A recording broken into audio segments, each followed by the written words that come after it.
नमस्कार, मेरा नाम है जयपाल और आप देख रहे हैं खबर तक मीडिया। महाकुंभ की शुरुआत जब से हुई है, हर किसी के चेहरे से नकाब उतरता गया। कई लोगों के असली चेहरे सामने आ गए।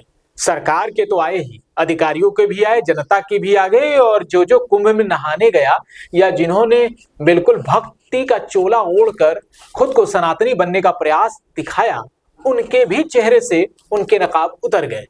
लेकिन एक और चीज हुआ जिस पर काफी लोगों की प्रतिक्रिया आ रही है। अगर आप सोशल मीडिया यूजर हैं तो आप इन मुद्दों से अनभिज्ञ नहीं होंगे, ऐसा मेरा वादा है आपसे। वादा क्या, गारंटी भी समझ लीजिए। आपको पता तो जरूर चल गया होगा। देखिए, हर सनातनी इस वक्त ढोंग करने में रचा है कि उससे बड़ा सनातनी कोई है नहीं, और हर सनातनी दूसरे सनातनी को गाली देके खुद से ज्यादा हिंदू बनने की कोशिश में लगा हुआ है। और यही कारण है कि हिंदू धर्म के पतन का सबसे निचला स्तर यही वक्त है, और यही 144 साल का महासंयोग भी है। लेकिन इसी महासंयोग में सबसे बड़ा जो दुखद बात है वो ये कि अपने धर्मगुरुओं को गाली देने की प्रथा भी यहीं से शुरू हो रही है। स्वामी अभिमुक्तेश्वरानंद का ही देख लीजिए। ज्योतिष पीठाधीश्वर हैं जोशीमठ के, उनके गुरु थे स्वामी स्वरूपानंद सरस्वती। उत्तराधिकार के रूप में उनको ये मठ मिला, और इसके बाद उनका जिस तरीके से पट्टाभिषेक किया गया वो बने शंकराचार्य। लेकिन शंकराचार्य बनने के बाद उनकी मुश्किलें कम नहीं हुई, उसमें सुप्रीम कोर्ट का रोड़ा भी अटका, कई धर्माचार्यों ने विरोध भी किया। और स्वामी अभिमुक्तेश्वरानंद का इतना विरोध क्यों होता है और क्यों इतने खफा रहते हैं लोग, इसके बारे में थोड़ा सा आपको बताते हैं, और इस कुंभ में उनको क्या क्या झेलना पड़ गया ये भी बता रहे हैं। देखिए, शुरू करते हैं।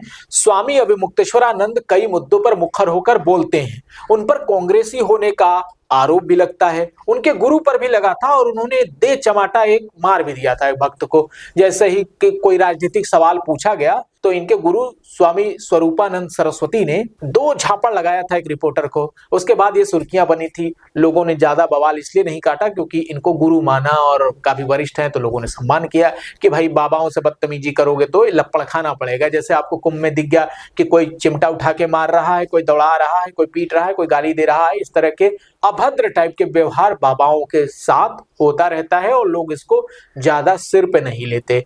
कई लोग तो पीटने भी जाते हैं।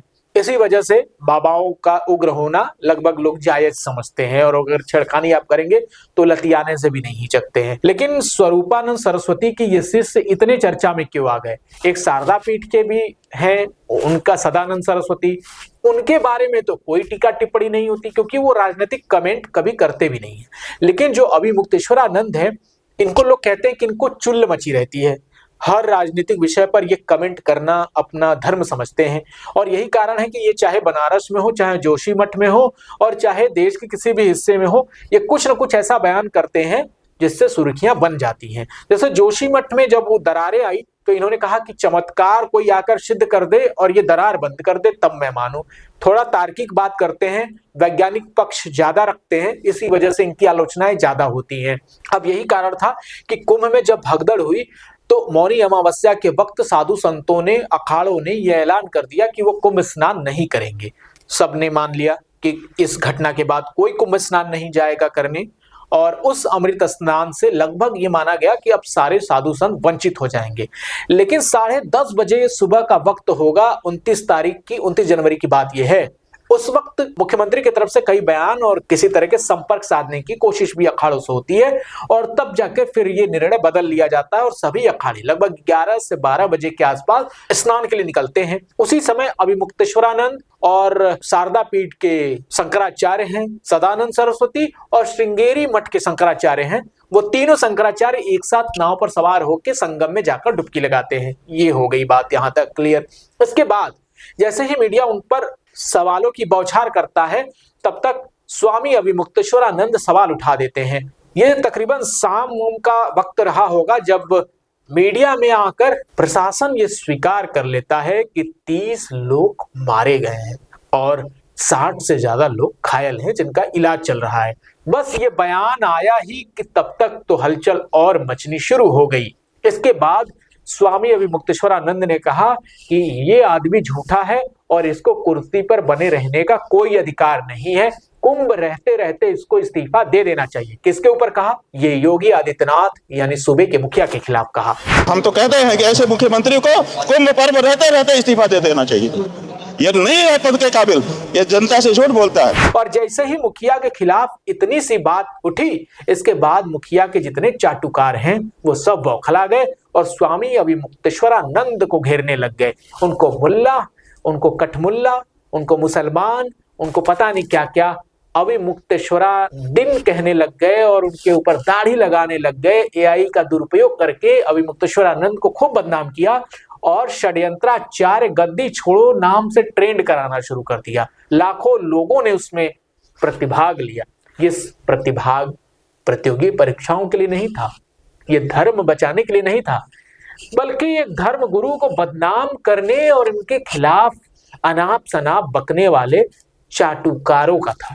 अब ये बवाल हुआ तो स्वामी अभिमुक्तेश्वरानंद की आईटी सेल कहां पीछे रहने वाली थी। उन्होंने भी कई पुराने बयान और वीडियो सामने लाने शुरू कर दिए। इसके बाद अभिमुक्तेश्वरानंद के पुराने वीडियोस खोज कर लाए गए। ये शायद योगी के टीम के ही लोगों की खुरापात थी कि बनारस में अभिमुक्तेश्वरानंद ने 2015 में एक प्रोटेस्ट किया था जिसमें गंगा में जो मूर्तियां हैं वो विसर्जित करने की मांग थी। उस वक्त सूबे में अखिलेश यादव की सरकार थी। इसके बाद वो प्रतिकार यात्रा कैसे बेकाबू हो गई और उसमें पुलिस ने लाठीचार्ज कर दिया और अभिमुक्तेश्वरानंद को कईयों लाठी पड़ी। इसके बाद उनके शिष्यों को भी पिटाई हुई। यही वीडियो उठाकर इन तमाम लोगों ने सोशल मीडिया पर फैलाना शुरू कर दिया कि इनको तो अखिलेश ने पिटवाया था। हालांकि अखिलेश यादव ने बाद में माफी मांगी और संत हैं, करुणा उनके हृदय में निवास करती है, तो उन्होंने माफ कर दिया। उनके लोग धमकी देते रहे, जैसे कल फेसबुक पे 4-5 लोगों ने लिखा कि तुमको जान से मार देंगे। मार दो। अखिलेश यादव मुख्यमंत्री बने थे, गणेश जी की प्रतिमा को उन्होंने बीच रास्ते रोक दिया और वो 2 दिन तक वहीं पर रुकी रही। पूजा नहीं, पाठ नहीं, विसर्जन नहीं, तो हमने उसका विरोध किया। बहुत सारे लोग और कर रहे थे, हम उनके साथ खड़े हुए। बाद में हमको लाठी मारी उनके अधिकारियों ने। इसके बाद अभिमुक्तेश्वरानंद ने एक और बयान दिया। धीरेन्द्र शास्त्री जो किसके शिष्य हैं? रामभद्राचार्य के, स्वयंभू जगत गुरु रामभद्राचार्य के सबसे करीबी शिष्य और चमत्कार बाबा के नाम से फेमस बागेश्वर धाम के महंत धीरेन्द्र कृष्ण शास्त्री का एक बयान आ गया। बयान ऐसा था जिनको सुनकर आपका कलेजा बैठ जाएगा, गुस्सा भी आएगा और तिरस्कार करने का भी मन करेगा। लेकिन आप तो ठहरे सनातनी, कट्टर हिंदू, कहां तिरस्कार कर पाइएगा। धीरेन्द्र कृष्ण शास्त्री का कहना था कि भाई देखिए, जितने लोगों की मौत हुई दुखद तो है, लेकिन गंगा किनारे मरने वाले लोगों को मोक्ष मिल गया है। बस ये सवाल रिपोर्टर ने जैसे ही अभिमुक्तेश्वरानंद से कहा, अभिमुक्तेश्वरानंद एक बार फिर बौखलाए और उन्होंने अपने वैज्ञानिक तर्क के आधार पर एक बार फिर वही बोला जिसको किसी की उम्मीद नहीं थी। उन्होंने कहा, अगर ऐसी बात है तो वो लोग तय करें, उनको मोक्ष देने का काम मैं करूंगा और वो गंगा में बस मोक्ष उनको मिल जाएगा, उनको धक्का देने का काम भी मैं करूंगा। अब ये एक बार वो तय कर लें तो उनको मोक्ष लेना है तो फिर वो मेरे पास आ जाए। अब ये बयान आते ही फिर एक बार बौखलाहट शुरू हो गई। फिर उधर से रामभद्राचार्य का बयान आया कि हम उनके ऊपर क्या कहें, उन्हें तो हम शंकराचार्य ही नहीं मानते। यही है पूरा घालमेल। जो आदमी सत्ता के आगे नतमस्तक ना हो, उसकी ऐसी धोती खोलो कि फिर उसकी पैंट गीली हो जाए। ये काम कर रहे हैं आज के चाटुकार। अभिमुक्तेश्वरानंद की जैसे ही बेइज्जती और उनके खिलाफ इस तरह के अभियान शुरू हुए, उसके बाद प्रेमानंद के वीडियो वायरल हो गए और कहा यह जाने लगा कि प्रेमानंद अभिमुक्तेश्वरानंद के बचाव में आकर खड़े हो गए हैं। अब उन लोगों का क्या होगा जो प्रेमानंद को तो मानते हैं लेकिन अभिमुक्तेश्वरानंद के खिलाफ प्रोपेगेंडा फैला रहे हैं। प्रेमानंद का ये वक्तव्य सुनिए, आपको भी लगेगा कि अगर हम सच में हिंदू धर्म के सही अर्थों में सेवक हैं और सनातनी हैं तो कम से कम इतनी मर्यादा तो होनी चाहिए कि धर्माचार्यों के खिलाफ इस तरह की अनर्गल बातें और ऐसा अपमानजनक अभियान तो नहीं चलाना चाहिए। अब चाहे वो पेमेंट लेकर कर रहे हो या बिना पेमेंट वाले कर रहे हो। चारों शंकराचार्य का एक शब्द भी आप मिस्टेक दिखा देना हमको, हम किसी संप्रदायवाद से बात नहीं करते। चारों मठ में जो बैठे अद्भुत विद्वान और शास्त्र के मर्मज्ञ और शास्त्र प्रमाणित बात बोलेंगे, लेकिन कितने मानने वाले।